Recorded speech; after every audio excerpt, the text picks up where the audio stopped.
She walked into the bank like any other customer, quiet, modest, carrying nothing but a small purse and a gentle smile. Dressed in simple clothes and soft shoes that had clearly seen better days, no one gave her a second glance. To the tellers behind the counter, she looked like someone who might ask for directions or withdraw just enough to get by for the week. So when she softly said she wanted to withdraw $500, the staff barely paid attention. Until they started whispering. The woman noticed the glances, the smirks. One young teller even chuckled under her breath, nudging a colleague as if the request was somehow amusing. To them, this wasn't a serious transaction, just a poor, unimportant lady asking for more than she probably had.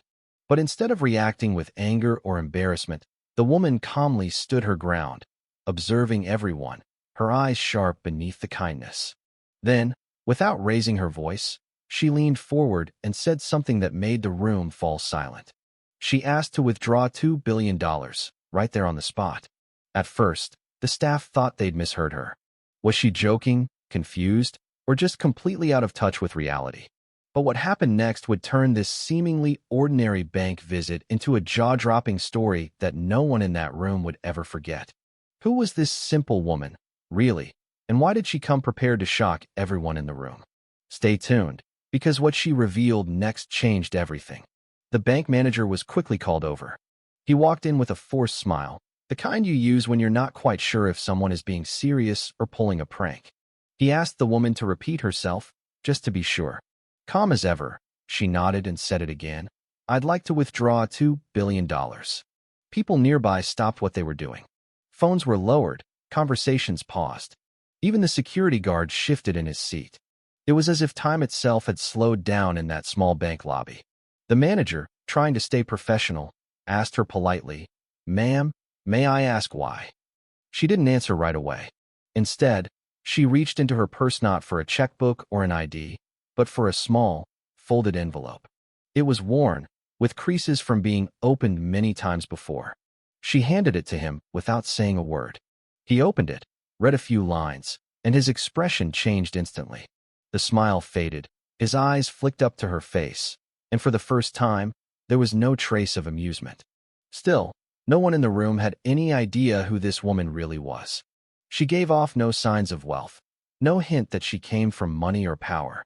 No bodyguards, no designer handbag, no loud voice demanding attention, just quiet confidence, and now, growing confusion on the manager's face. Was she the secret heir to a massive fortune? Was she testing the bank? Or had she stumbled onto something no one was supposed to know? The whispers started again, but this time they weren't mocking. They were filled with curiosity and a touch of fear. Everyone was wondering the same thing. Who exactly had just walked through those glass doors? The manager quietly asked the woman to step into his office. She followed him without hesitation, her steps steady, her expression unreadable. The curious eyes in the lobby followed her until the door clicked shut behind them. Inside, the tension thickened. The envelope she had handed over wasn't just a note. It was a document, one with signatures, legal seals, and a name printed at the bottom that made the manager's hands tremble slightly. It was a name he had only heard whispered in private board meetings, tied to massive offshore accounts and high-level corporate dealings. He cleared his throat and asked her again, this time more carefully, how exactly she came to possess this document. She looked at him, her voice soft but firm, and said, "My husband left it for me, along with instructions. He told me if I was ever disrespected for being just a woman, I should remind people exactly who I am." Meanwhile, outside the office, the story had already started spreading. A few customers had recognized her face or thought they did, connecting it to an old news article about a business tycoon who had disappeared suddenly years ago, leaving behind a mystery and an empire with no clear heir. But nobody had ever linked that empire to the quiet woman who now sat behind the closed door of the branch manager's office. The staff who once smirked were now whispering nervously. The young teller who had laughed earlier was pale, watching the door like it might swing open and change everything. One employee began searching through internal bank records, looking for any account that matched the woman's details. What she found made her sit back in disbelief. Still, no one really understood her motive. Was she here to claim what was rightfully hers, or to expose something buried deep within the bank's own vaults? Inside the manager's office, The atmosphere had shifted from tense to almost electric. He sat across from the woman, holding the document as if it were made of glass. The legal stamps, the offshore account details, and the coded banking instructions matched something he'd only ever seen in confidential files. But what unsettled him the most was her calmness. She wasn't angry. She wasn't demanding. She was simply waiting, like someone who already knew the outcome. The manager excused himself and stepped out to make a phone call. But it wasn't just any call. He dialed the bank's regional director, then the legal department, and finally a private number only used in emergencies. His voice was low, but the panic was starting to show. Staff nearby noticed the sweat on his brow, the tight grip on his phone. Whatever this woman had brought with her, it wasn't just about the money anymore. It was about secrets, old ones. Down the hallway, the employee who had checked the internal system found something even stranger, an inactive file, locked behind multiple levels of clearance, with her name on it. The account was dormant, flagged years ago under special handling. But the numbers linked to it weren't ordinary. It wasn't just one account, it was connected to several high-profile transfers, offshore holdings, and something labeled only as Project Orion. Meanwhile, word had quietly spread beyond the walls of the bank. A luxury black SUV parked outside. Two men in suits stepped out. They didn't speak to anyone. They just stood by the entrance, scanning the lobby with practiced eyes. Security noticed, but didn't intervene. The manager walked back into his office, his face pale, his hands slightly shaking.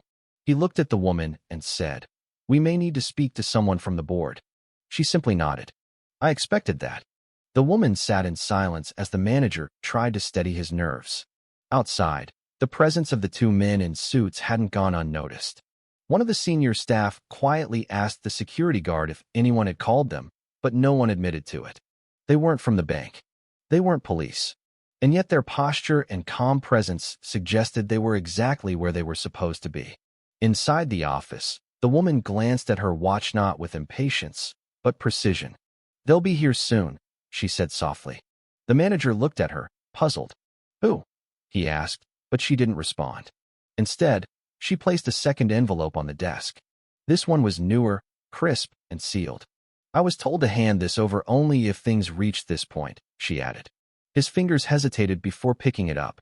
As he opened it, his eyes moved quickly over the lines, then froze. His jaw clenched. He looked up slowly. This letter is addressed to the chairman," he whispered. "From your husband." She nodded. At that exact moment, the building's power flickered just once, just enough for the room to go dark for a heartbeat, then return. But it was long enough for systems to reset.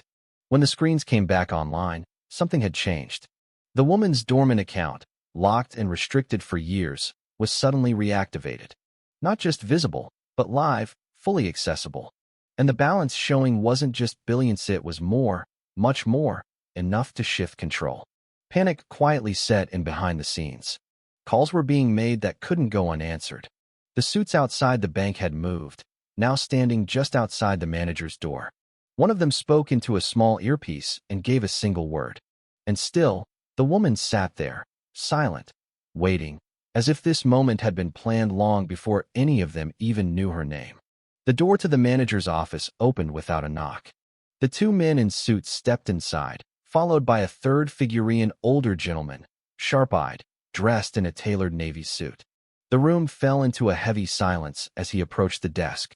The woman didn't flinch. She looked up, met his eyes, and said, "You took everything from him, and now I'm here to take it back." The older man didn't deny it. Instead, he gave a slow nod, almost respectful. "He warned me this day might come," he said. "But I didn't think he'd have the nerve." His voice was low, controlled, but the tension in his jaw betrayed him. The manager sat frozen, caught in the middle of something far beyond his pay grade.